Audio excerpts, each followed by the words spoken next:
Welcome to our channel Ullapanthula Ramamurthy. World teachers are born not made. ప్రపంచ గురువులు, సిద్ధులు, సాధకులు ఎప్పుడూ కూడా తయారయ్యే వాళ్ళ అమ్మ కడుపులో జన్మిస్తారు, అంతేగాని పుట్టిన తర్వాత తయారవ్వరు. పూర్వజన్మ సుకృతం చేత కానీ, మంత్రబలం చేత కానీ దైవశక్తులు అనేటువంటి వస్తాయి కానీ మానవులకి ప్రయత్నం చేసినందువల్ల రానే రావు. ఇప్పుడు మనం కమఠాచలం అనే పేరున్నటువంటి వినుకొండలో లక్ష్మీ నరసింహస్వామి యొక్క దేవస్థానంలో ఉన్నాం. అసలు ఎవరి లక్ష్మీ నరసింహుడు? తలకాయ వరకే సింహం, మిగిలినంతా కూడా మానవాకారం. ఆ ఆకారాన్ని ధరించడానికి కారణం ఏంటి అనే దాని గురించి మనం ఇప్పుడు 2 నిమిషాలు చెప్పుకుంటున్నాం. హిరణ్యకశిపుడు పరమ శివభక్తుడు. పుట్టినటువంటి కొడుకు ప్రహ్లాదుడు విష్ణు భక్తుడు. చూడండి, శ్రీ మహావిష్ణువు ఆ రూపంలో జన్మించాడన్నమాట, ప్రహ్లాదుడు రూపంలో.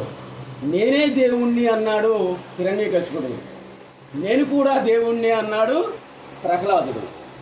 చూడండి, ఇద్దరికి తండ్రి కొడుకు తేడా అది. పుట్టిన తర్వాత కొడుకుని ఇలాంటి వేద పండితుల దగ్గర చేర్పించారు, వేదం నేర్చుకోమని. వాళ్ళకు కూడా తెలియనటువంటి విషయాలని, ఆధ్యాత్మిక విషయాలని ప్రహ్లాదుడు అడగడం మొదలుపెట్టాడు. వాళ్ళు కూడా చెప్పలేకపోయారు. ఈయన అందుగలడిందులేడను సందేహం వలదు చక్రి అంటాడు ఈయన కొడుకు. ఆయన ఏమంటాడు? శివుడు తప్ప సృష్టికి ముందు మధ్య చివరిలో శివుడు తప్ప ఎవరు లేరు, మన రాక్షస గణం మొత్తం కూడా శివభక్తులమే, కాబట్టి నా కడుపును నువ్వు చెడుపుట్టావు, కాబట్టి నువ్వు కూడా అడ్డనామాలు పెట్టి శివుణ్ణి పూజించు అని అంటాడు తండ్రి. వాళ్ళిద్దరి మధ్యలో వచ్చినటువంటి తేడా ఇది. కానీ ఆయనకు కూడా వరాలు ఉన్నాయి. హిరణ్యకశిపుడికి కూడా మానవుల చేత కానీ, దేవతల చేత కానీ, రాక్షసుల చేత కానీ, సింహాల చేత కానీ, ఇంట్లో కానీ, బయట కానీ, ఆకాశంలో కానీ, నీటి చేత కానీ, అగ్ని చేత కానీ చావు అనేది ఉండకూడదని కోరుకున్నాడు అన్నమాట. ఆ విధంగా తపస్సు చేశాడు ఆయన హిరణ్యకశిపుడు, పరమ శివభక్తుడు. సరే, ఈయన ఎప్పుడు కూడా శ్రీ మహావిష్ణువు గురించే ధ్యానిస్తూ ఉన్నాడు ఈయన ప్రహ్లాదుడు. అప్పుడు ఆలోచించాడు, ఎంత చెప్పినా కానీ వినలేదన్నమాట. విష్ణువుని పూజించి శివపూజ చేయరా అంటే వినటంలే. అందువల్ల సాక్షాత్ శ్రీ మహావిష్ణువే ప్రత్యక్షమై హిరణ్యకశిపుడికి మోక్షాన్ని ఇవ్వాలి అనుకున్నాడు. ఇంకా టైం దగ్గరికి వచ్చిందనమాట. టైం దగ్గరికి వచ్చినప్పుడు ఎవడేం చేయలేం, ఏదైనా కానీ మన చేతుల్లో ఏమీ లేదు. అడిగాడు, మరి అంతటా ఉంటా అన్నావు కదా, ఈ స్తంభంలో ఉంటాడా అని అడిగాడు. ఉంటాడని చెప్పాడు. అప్పుడు వెంటనే శ్రీ మహావిష్ణువుని ప్రార్థించాడు ప్రహ్లాదుడు. స్వామి, నేనేమో స్తంభంలో ఉంటావు అంటున్నా, మా తండ్రి లేవు అంటున్నాడు. ఇప్పుడు నువ్వు ఆ స్తంభంలో లేకపోయినట్లయితే నన్ను చంపేస్తాడనమాట, కాబట్టి దయచేసి ఆ స్తంభంలో నువ్వు అవతరించు అని కోరుకున్నాడు ప్రహ్లాదుడు. వెంటనే ఆయనకు వరాలు ఉన్నాయి కదా, ఎవరికి? హిరణ్యకశిపుడికి. నరసింహ అవతారం చూస్తున్నారు కదా స్వామివారిని, తలకాయ వరకే సింహం, మిగిలిందంతా నరావతారం, మానవావతారం. నరసింహావతారం ధరించి వచ్చారనమాట.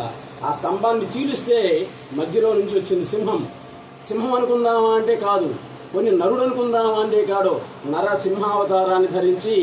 వాడికి ఎన్నో వరాలు ఉన్నాయి కదా హిరణ్యకశిపుడికి, బయట కానీ లోపల కానీ అని.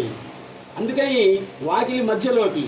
అందుకే మనం సాయంత్రం పూట, ఉదయం పూట గడప మీద కూర్చోకూడదు అంటాం. గడప మధ్యలో వక్షస్త్రాన్ని చీచివేసి అతని మోక్షాన్ని ఇస్తారు.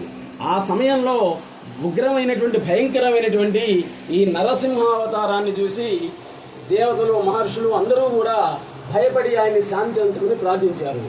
సంసార కోపమతి ఘోర మగాఢ మూలే సంసార సర్ప సర్ప సమాకులస్య దీనస్య దేవ విరయాకృపదానతస్య లక్ష్మీ నృసింహ మమదేహి కళావలంబం యోగి శాశ్వత శరణ్య భవాబ్దిపోత లక్ష్మీ నృసింహ మమదేహి కళావలంబం అని అందరూ ప్రార్థిస్తే అప్పుడు స్వామివారు శాంతించి సామాన్యమైనటువంటి అవతారాన్ని ధరించారు.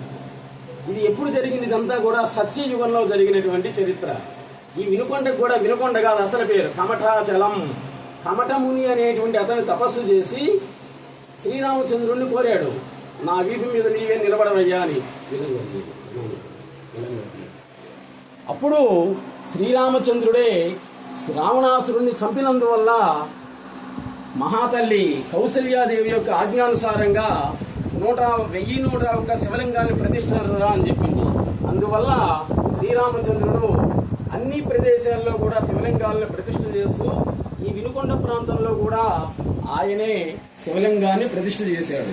కాబట్టి వినుకొండలో ఉన్నటువంటి ప్రసన్న రామలింగేశ్వర స్వామిని ఎవరైతే ఆర్తితోటి, మామూలుగా పూజ చేయటం కాదు, 4 టెంకాయలు పెట్టి దండం పెడితే ఎట్లా, ఆర్తితోటి ఎవరైతే ఆయన్ని కొలుస్తారో అటువంటి వారి యొక్క కోరికలన్నీ కూడా నెరవేరుతాయి అంటల్లో సందేహమే లేదు. అలాగే లక్ష్మీ నరసింహస్వామి వారు అంటే నిజానికి భయంకరమైన ఆకారం అనుకుంటాం. ఆ భయంకరమైన ఆకారంతో ఆ హిరణ్యకశిపుడిని చంపింది. కాబట్టి అప్పుడు ఆయనే చెప్పాడు, నా ఆకారాన్ని ఎవరైతే ఆర్తితోటి ధ్యానిస్తారో వాళ్ళ కోరికలన్నీ కూడా నెరవేరుస్తాను అన్నాడు. Kamathachala Shiva Kamathachala Shiva Kamathachala Shiva Kamathachala, Arunachala Shiva Arunachala Shiva Arunachala Shiva Arunachala, Anilachala Shiva Anilachala Shiva Anilachala Shiva Anilachala. Please subscribe our channel Ullapanthula Ramamurthy. నమస్తే.